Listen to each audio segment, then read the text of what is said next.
আসসালামু আলাইকুম রহমতুল্লাহি ওবরকাতুহু। সম্মানিত দর্শক, দিল্লিতে বসে শেখ হাসিনা কি করছেন, তার রাজনৈতিক ভবিষ্যৎ কি, তার প্ল্যান কি, পরিকল্পনা কি রাজনীতি নিয়ে। শোনা যাচ্ছে দিল্লিতে তিনি অফিস করেছেন, তার বাসায় নিয়মিত বৈঠক হয়।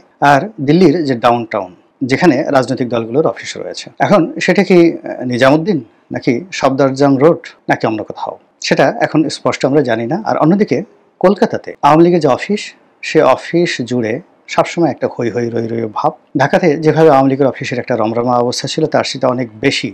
Justice বিকামে political club. বাংলাদেশে যারা ছিলেন তাদের অনেক কাজ ছিল, আর এখন দিল্লিতে কিংবা কলকাতাতে যারা আছেন তারা আসলে অখণ্ড অবসরে আছেন। পেপারে আসছে অনেক মন্ত্রী যারা সাবেক চুলে কলপ মাখছেন, ফেসিয়াল করছেন, অনেকে নিয়মিত ব্যায়াম করছেন যারা কখনো ব্যায়াম করেনি, অনেকে শরীর ফুলাচ্ছেন, পেশি বানাচ্ছেন। এবং সাম্প্রতিক সময় যেটা দেখা গিয়েছে যে গত 4-5 মাস আগে যাদেরকে খুব বিমর্ষ মলিন দেখা যাচ্ছিল, তাদের ইদানিংকালের যে কথাবার্তা এবং ছবি, তা দেখে মনে হচ্ছে তারা বেশ উদ্দীপিত, শক্তি অর্জন করেছেন, সামর্থ্য অর্জন করেছেন এবং যে কোনো একটি টার্গেট পূর্ণ করার জন্য বিশ্বাস এবং আস্থা অর্জন করার চেষ্টা করছেন। কারণটা কি? গত 1 বছরের মধ্যে শেখ হাসিনাকে নিয়ে নানা রকম গুঞ্জন আমরা শুনেছি। তিনি যখন গেলেন, প্রথমত বলা হলো যে তিনি কলকাতাতে গেছেন, ত্রিপুরাতে গেছেন, আসামে আছেন, এরকম নানা কথা। পরে আবার বলা হলো যে না, তিনি এই সামরিক বিমানে করে দিল্লিতে আছেন, তাকে গৃহবন্দী করে রাখা হয়েছে, কেউ তার সঙ্গে দেখা করতে পারে না। ভারত সর্বদলীয়ভাবে সিদ্ধান্ত নিয়ে তাকে 24 ঘন্টার মধ্যে তৃতীয় কোনো দেশে পাঠানো হবে। প্রথমে বলা হলো ইংল্যান্ডে, তারপরে বলা হলো ইংল্যান্ড তাকে নেবে না। তাহলে তিনি কোথায় যাবেন? নিউজিল্যান্ডে যাবেন, যেখানে তার আত্মীয় আছে। মানে নিউজিল্যান্ডের যে এখন রাজ পরিবার রয়েছে, যারা ওখানকার আওয়ামী লীগের মতো বা বিএনপির মতো শক্তিশালী, তো সেই পরিবারের মেয়ে বিয়ে করেছেন, না নিউজিল্যান্ড না, এটা হলো ফিনল্যান্ড। সেই পরিবারের মেয়ে বিয়ে করেছেন শেখ রেহানার সন্তান, তো ববি। কাজে ববির শ্বশুর দেশে তিনি যাবেন না। আবার কেউ বলেন যে না, তিনি তার পুরনো বন্ধু, বাংলাদেশের বন্ধু, আওয়ামী লীগের পারিবারিক বন্ধু, একেবারে শেখ মুজিবুর রহমান বঙ্গবন্ধু, তার জমানা থেকে এখনো পর্যন্ত যে দেশ এবং যে রাষ্ট্রটি কখনো আওয়ামী লীগকে ছেড়ে যায়নি এবং আওয়ামী লীগের সঙ্গে আনকন্ডিশনালি থেকেছে, বেইমানি করে না, মুনাফিকি করেনি, সেই দেশ হলো রাশিয়া। তিনি রাশিয়াতে যাবেন, ভালো কথা। আবার কেউ কেউ বললো যে না, রাশিয়াতে সরাসরি মিস্টার পুতিন তাকে না রেখে, বদনাম হতে পারে, না রেখে তারই তত্ত্বাবধানে তার যে অন্য যে রাষ্ট্রগুলো রয়েছে, রাজ্যগুলো রয়েছে, সেখানে তাকে রাখা হবে। কি যেন উজবেকিস্তান না কাজাকিস্তান, এরকম একটা দেশের নাম আমরা শুনলাম। কিন্তু আলটিমেটলি আসলে কোথাও শেখ হাসিনার যাওয়া হলো না। ভারত তাকে ট্রাভেল পাস দিল, মানে অনেকটা পাসপোর্টের মতো। ভারতের সেই পাসপোর্ট নিয়ে তিনি সারা দুনিয়া ভ্রমণ করতে পারেন, ভারতই সব কিছু ব্যবস্থা করে দিবে।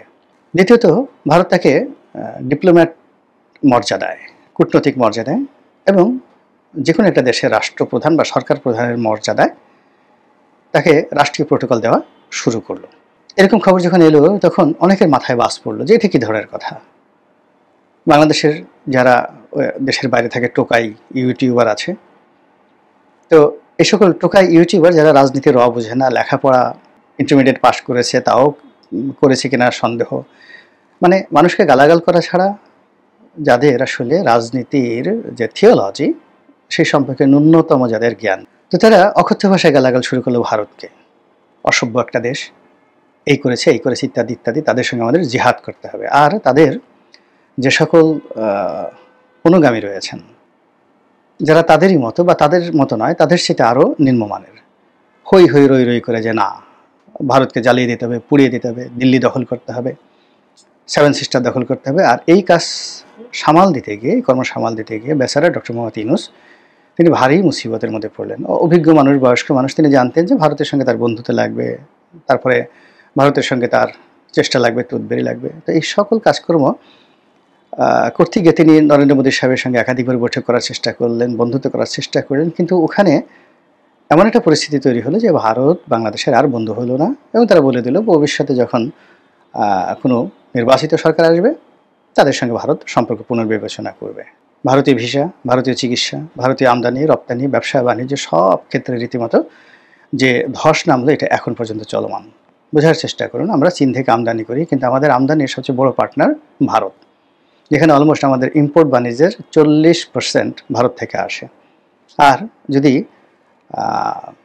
বেসরকারি বা চোরাচালানির আমরা হিসাব ধরি, আমাদের দেশে অলমোস্ট 70% আমদানি পণ্য ভারত থেকে আসে। 70% যেটা চোরাচালানি, সেখানে গরু বলেন, মরিচ বলেন, চাল, ডাল, চিনি, আটা, ময়দা থেকে শুরু করে আরও অনেক কিছু, পুরো জিনিসগুলো এখন বন্ধ।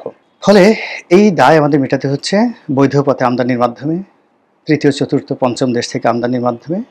বিশাল ব্যয়, দ্রব্যমূল্য বেড়ে গেছে, আর আমাদের দেশের যা হওয়ার তাই হয়ে গেছে। ডক্টর মোহাম্মদ ইউনূস যেহেতু অর্থনীতির ছাত্র, তিনি এবং তার লোকজন, পররাষ্ট্র উপদেষ্টা, প্রাণান্ত চেষ্টা করেছেন ভারতের সঙ্গে সম্পর্ক স্বাভাবিক করার জন্য। কিন্তু ওই যে বললাম যে টোকাই প্রকৃতির যারা লোকজন রয়েছে, তারা এরকম মানে সেই গল্পের মতো এতটা মানুষের মধ্যে বিভ্রান্তি ছড়িয়ে পড়লো যে ভারতের সঙ্গে আসলে সরকারের যে কোনো নেগোসিয়েশনটা আসলে চালানো ডক্টর মোহাম্মদ ইউনূস সরকারের পক্ষে সম্ভব ছিল না, এবং এখনও সম্ভব নয়।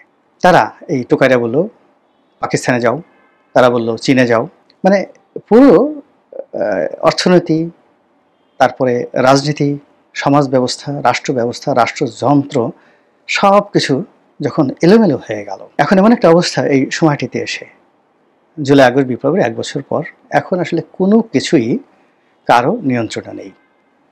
টোকাইরা আগে যেভাবে কথা বলতেন, তাদের কথা যেভাবে হই হই রই রই উঠত, এখন সেটা হচ্ছে না। টোকাইদের মধ্যে নানা গ্রুপ হয়ে গেছে। একটা গ্রুপ কচুখেতি গ্রুপ, আর একটা গ্রুপ পোতবালক গ্রুপ, আর একটা গ্রুপ নানা রকম নিজেদের মানে তাদের যাকে বলা হয় নিজেরা নিজেদেরকে নিচে নামাতে নামাতে এমন একটা জায়গাতে নিয়ে আসছে যে রাষ্ট্রের যারা কর্তা ব্যক্তি, তারা এখন বুঝতে পেরেছেন যে এই সকল লোক রাষ্ট্র শক্তির শত্রু। ফলে রাষ্ট্র তাদেরকে ধরার জন্য ফাঁদ পেতেছে। যে কোনো মূল্যে তাদেরকে এবং তাদের যারা ঘনিষ্ঠজন রয়েছেন, এই রাষ্ট্রের মধ্যে যারা অশান্তি সৃষ্টি করেছেন গত 1 বছর, তাদের সকল তালিকা করে তাদেরকে ধরার জন্য রাষ্ট্রের যত যন্ত্র আছে সর্বোচ্চ সতর্কতা নিয়ে everybody they are trying, is the reality. এখন এই যে একটা বিরাট ক্ষত তৈরি হয়ে গেছে, আপনি তো রাতারাতি চাইলেই এই ক্ষতটা পূর্ণ করতে পারবেন না। ডক্টর মোহাম্মদ ইউনূস, তারেক রহমান সাহেব বলেন, ইভেন শেখ হাসিনা বলেন, ইভেন অতীতের সবচেয়ে বড় শাসক সম্রাট আকবরকেও যদি বাংলাদেশে বসিয়ে দেন, অন্তত 7-8 বছরের আগে এই দেশ ঠিক হবে না। শেখ হাসিনার জমানাতে যে ক্ষয়ক্ষতি হয়েছিল, যদি ডক্টর মোহাম্মদ ইউনূস ঠিক মতো চালাতে পারতেন, হয়তো 3 বছরের মধ্যে এটা কাটিয়ে ওঠা সম্ভব ছিল। কিন্তু গত এক বছরে যে সমস্যাগুলো তৈরি হয়েছে, তাতে করে অতীতে শেখ হাসিনার ক্ষতগুলো সারার জন্য 3 বছর, আর এখনই গত 1 বছরে যে ক্ষতগুলো তৈরি হয়েছে, অ্যাটলিস্ট আরও 5 বছর, 8 বছরের আগে এই দেশের কোনো কিছু স্বাভাবিক হবে না। এখন যে সমাজটা, এটা সার্ভাইভাল ফর দ্য ফিটেস্ট। যাদের শক্তি আছে, সামর্থ্য আছে, বুদ্ধি আছে, কৌশল আছে, তারা টিকে থাকতে পারবে, আর বাকি সব নিঃশেষ হয়ে যাবে।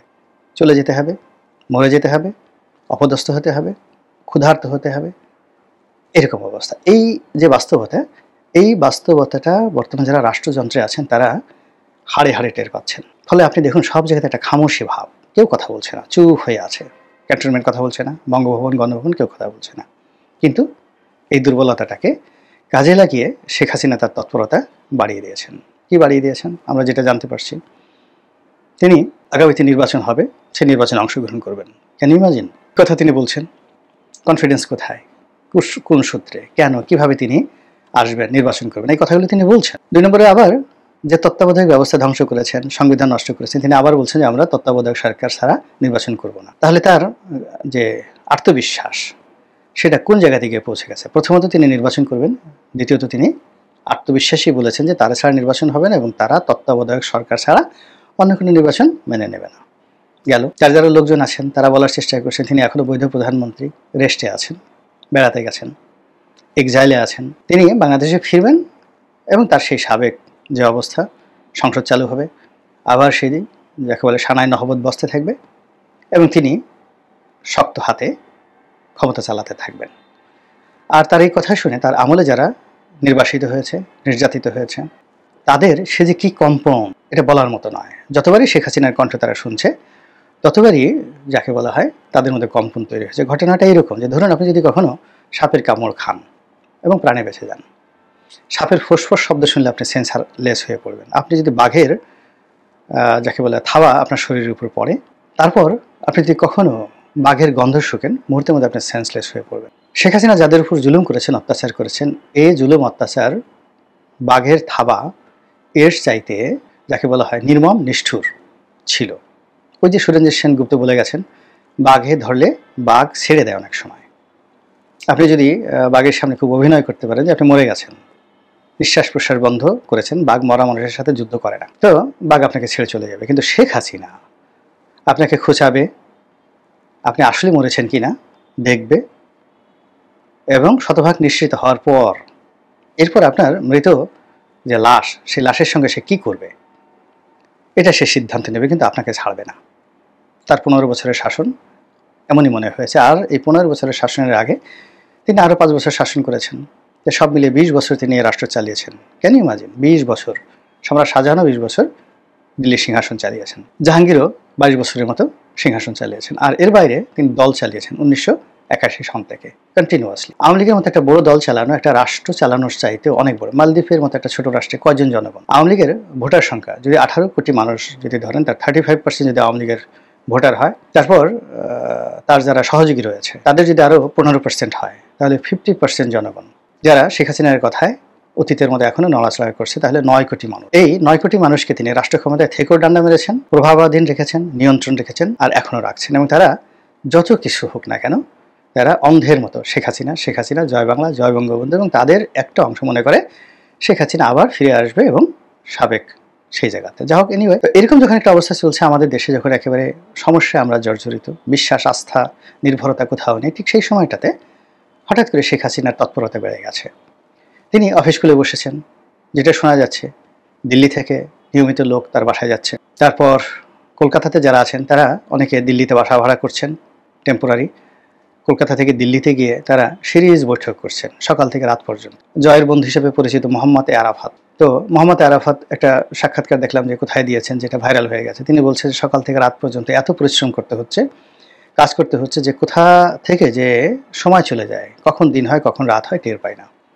অন্যান্য যারা আওয়ামী লীগ যারা নেতৃবৃন্দ রয়েছেন, বিশেষ করে আওয়ামী লীগের যারা ব্রেইন হিসেবে কাজ করেছে, সাংগঠনিক ব্রেইন, যেমন ধরেন লিয়াকত শিকদার, ছাত্রলীগের লিয়াকত শিকদার, তারপরে যেমন ধরেন খালিদ মাহমুদ চৌধুরী মন্ত্রী ছিলেন, তারপরে শেখর প্রধানমন্ত্রীর এপিএস ছিলেন, এমপি ছিলেন, তারপর সেলিম মাহমুদ, ডক্টর সেলিম মাহমুদ, এমনকি ওই যে জাভেদ লন্ডনে যিনি আছেন লাভেদ, সমর রেজাউল করিম, এই মানুষগুলো প্রতিটি মুহূর্ত বলতে গেলে দলের জন্য সারাক্ষণ তারা কিভাবে প্ল্যান করবে, কিভাবে কি করবে, এই কাজে প্রত্যেকটা মানুষ নিজেরা সিরিজ বৈঠক করছে।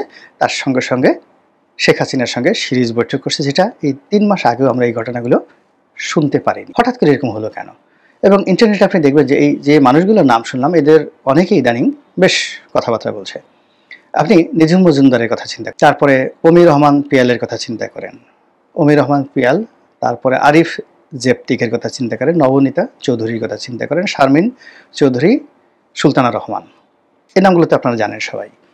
আজ থেকে 6 মাস আগে দেখুন তাদের যে পেজগুলো চলতো, তাদের যে ভিডিওগুলো চলতো, তাদের যে কথাবার্তা ছিল, সেখানে হতাশার সুর ছিল, নানা রকম ব্যঙ্গ ছিল, বিদ্রুপ ছিল, কিন্তু সবাই কীভাবে যেন একটা ঝাঁকি দিয়ে উঠেছেন।